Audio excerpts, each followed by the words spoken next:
క్రీస్తు శిలువలో దేవుని న్యాయం అలాగే ఆయన కరుణ ఎలా పర్ఫెక్ట్గా బ్యాలెన్స్ అయ్యాయో చూసే ఈనాటి క్విక్ ఎపిసోడ్కి స్వాగతం.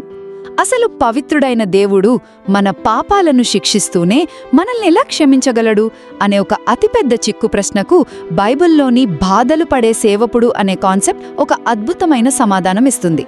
మొదటిది పాపం, అలాగే దేవుని న్యాయం. చూసుకోండి, పాపమనేది మనిషిని దేవునికి పూర్తిగా దూరం చేస్తుంది. దేవుడు అత్యంత పవిత్రుడు, న్యాయవంతుడు అయినప్పుడు ఆయన మన తప్పులని జస్ట్ చూసి చూడనట్టు ఎలా వదిలేస్తాడు? మీరే ఆలోచించండి. ఒక న్యాయమూర్తి ఒక నేరస్తుడిని కేవలం ప్రేమతో ఎలాంటి శిక్ష వేయకుండా వదిలేస్తే దాన్ని అసలు మనం న్యాయమంటామా? ఛాన్సే లేదు. దేవుని న్యాయానికి కూడా ఒక ఖచ్చితమైన ముగింపు ఉండాలి. అందుకే ఆ న్యాయాన్ని నెరవేర్చడానికి దేవుడే స్వయంగా ఒక అద్భుతమైన పరిష్కారంతో వచ్చాడు. ఇక రెండవది ప్రత్యామ్నాయ శిక్ష. దేవుడు ఏదో ఒక గొప్ప యుద్ధవీరుడైన రాజులా కాకుండా మన పాపాలకు బదులుగా శిక్షను భరించే ఒక సామాన్య సేవకుడుగా క్రీస్తు రూపంలో ఈ లోకానికి వచ్చాడు.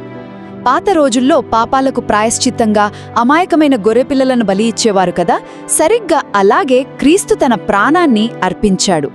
సింపుల్గా చెప్పాలంటే మనం అసలు కట్టలేనంత భారీ అప్పును వేరొకరు తమ ప్రాణాన్నే మూల్యంగా చెల్లించి తీర్చేసినట్లు మనం అర్థం చేసుకోవచ్చు. మరి ఇంత పెద్ద త్యాగం వల్ల అసలేం జరిగింది? చివరగా న్యాయం మరియు దయల అద్భుత కలయిక. శిలువ దగ్గర దేవుని న్యాయం అయిన కరుణ, ఈ రెండూ పర్ఫెక్ట్గా బ్యాలెన్స్ అయ్యాయి. పాపానికి తగిన శిక్ష పడింది కాబట్టి న్యాయం నెరవేరింది, దేవుడు మనల్ని క్షమించాడు కాబట్టి ఆయన కరుణ కనబరింది. ఇదంతా ఎందుకంటే ఒక ఖచ్చితమైన శిక్ష లేకుండా జస్ట్ క్షమించేస్తే ఆ క్షమాపణకు ఎలాంటి అర్థం లేదు. పోనీ ఆయన కరుణే లేకపోతే మనకసలు బతికే నిరీక్షణే లేదు కదా. సో క్రీస్తు అనుభవించిన ఈ బాధ కేవలం ఒక శిక్ష కాదు, అది ఆయన సాధించిన శాశ్వతమైన విజయానికి, అలాగే మనందరి పట్ల ఆయనకున్న అపారమైన ప్రేమకు అసలైన నిదర్శనం.